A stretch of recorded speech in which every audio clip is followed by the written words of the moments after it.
भारत में पिछले कई महीनों से G20 समिट चल रही है, लेकिन कई लोगों को G20 समिट के बारे में जानकारी नहीं है कि आखिर G20 समिट है क्या और क्यों हो रही है। और सबसे बड़ा सवाल ये कि आखिर भारत में ही G20 समिट क्यों हो रही है। आज हम इन तमाम सवालों के जवाब आपको देने की कोशिश करेंगे। सबसे पहले आपको बता दें कि G20 समिट भारत के अलग अलग राज्य, अलग अलग शहरों में आयोजित की जा रही है। मुख्य कार्यक्रम दिल्ली में आयोजित होगा, जिसमें कई देश के राष्ट्रीय अध्यक्ष हिस्सा लेंगे। G20 समिट के कार्यक्रम इस साल दिसंबर तक आयोजित किए जाएंगे। अब सवाल ये कि आखिर G20 समिट है क्या। दरअसल G20 की स्थापना 1999 में एशियाई वित्तीय संकट के बाद वित्त मंत्रियों और केंद्रीय बैंक के गवर्नरों के लिए विश्व आर्थिक और वित्तीय मुद्दों पर चर्चा करने के लिए एक मंच के रूप में की गई थी। इसके बाद 2007 के वैश्विक आर्थिक और वित्तीय संकट के मद्देनजर G20 को राष्ट्रीय अध्यक्षों और शासन अध्यक्षों के स्तर तक डेवलप किया गया और 2009 में इसे अंतर्राष्ट्रीय आर्थिक सहयोग के लिए प्रमुख मंच के रूप में नामित किया गया था। G20 शिखर सम्मेलन हर साल एक क्रमिक अध्यक्षता में आयोजित किया जाता है।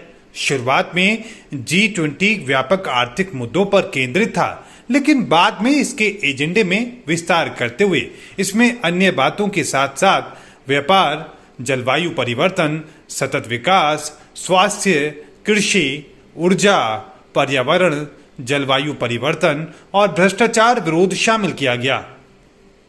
G20 में 19 देश शामिल हैं, जिसमें अर्जेंटीना, ऑस्ट्रेलिया, ब्राजील, कनाडा, चीन, France, Germany, Bharat, Indonesia, Italy, Japan, Korea गणराज्य, मैक्सिको, रूस, सऊदी अरब, दक्षिण अफ्रीका, तुर्की, यूनाइटेड किंगडम, संयुक्त राज्य अमेरिका और यूरोपीय संघ शामिल हैं।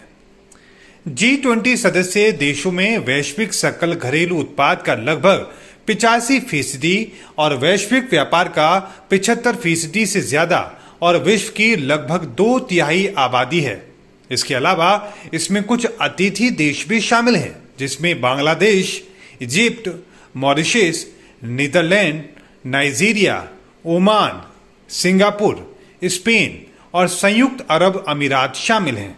अब आप सोच रहे होंगे कि आखिर क्या सिर्फ यही लोग बैठक में शामिल होते हैं, तो आप गलत सोच रही हैं, क्योंकि इसमें नियमित अंतर्राष्ट्रीय संगठनों को भी शामिल किया जाता है, जैसे UN, IMF, WB, WHO, WTO, ILO, FSB और OECD शामिल होते हैं। क्षेत्रीय संगठनों की पीठों के अतिरिक्त G20 के अध्यक्ष के रूप में भारत ने ISA, CDRI और ADB को अतिथि अंतर्राष्ट्रीय संगठनों के रूप में न्योता दिया है। अब आप सोच रहे होंगे कि आखिर G20 में काम कैसे होता है, तो चलिए आपको बता देते हैं। दरअसल G20 अध्यक्षता के तहत एक साल के लिए G20 एजेंडे का संचालन किया जाता है और शिखर सम्मेलन का आयोजन किया जाता है। G20 में 2 समानांतर ट्रैक होते हैं, जिसमें एक वित्तीय ट्रैक और दूसरा शेरपा ट्रैक होता है। वित्तीय मंत्री और सेंट्रल बैंक के गवर्नर वित्तीय ट्रैक की अगुवाई करते हैं, जबकि शेरपा ट्रैक का नेतृत्व शेरपा करते हैं। शेरपा पक्ष की ओर से G20 प्रक्रिया का समन्वय सदस्य देशों के शेरपाओं द्वारा किया जाता है, जो नेताओं के निजी प्रतिनिधि होते हैं। वित्तीय ट्रैक का नेतृत्व सदस्य देशों के वित्त मंत्री और सेंट्रल बैंक गवर्नर करते हैं।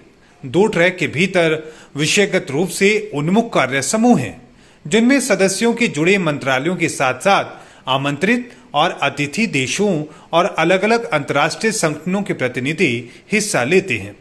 ये कार्य समूह हर अध्यक्षता के पूरे कार्यकाल में नियमित बैठकें करते हैं, शेरपा वर्ष के दौरान हुई वार्ता का पर्यवेक्षण करते हैं, शिखर सम्मेलन के लिए एजेंडा आइटम पर चर्चा करते हैं और G20 के मूल कार्य का समन्वय करते हैं। इसके अलावा ऐसे संपर्क समूह हैं जो G20 देशों के नागरिक समाजों, सांसदों, विचार मंचों, महिलाओं, युवाओं, मजदूरों, व्यवसायों और शोधकर्ताओं को एक साथ लाते हैं। इस समूह का कोई स्थायी सचिवालय नहीं है। इसकी अध्यक्षता ट्रोइका द्वारा समर्थित है। पिछला, वर्तमान और आने वाला अध्यक्ष। भारत की अध्यक्षता के दौरान ट्रोइका में इंडोनेशिया, भारत और ब्राजील शामिल हैं। भारत इस समय संगठन का अध्यक्ष है और इसी वजह से G20 समिट के कार्यक्रम इस समय भारत में आयोजित किए जा रहे हैं। G20 का शिखर सम्मेलन सितंबर महीने में दिल्ली में आयोजित होगा। तब ये औपचारिक तौर पर घोषणा की जाएगी कि अगले साल कौन सा देश इस संगठन की अध्यक्षता करेगा। उम्मीद करते हैं कि G20 को लेकर आपके हर सवाल का जवाब मिल गया होगा। अगर अभी भी कोई सवाल बाकी है तो कमेंट में जरूर बताएं या फिर G20 की आधिकारिक वेबसाइट पर जाकर अपने सवाल का जवाब पाएं। आप G20 के लिए क्या कहना चाहेंगे कमेंट बॉक्स में जरूर बताएं।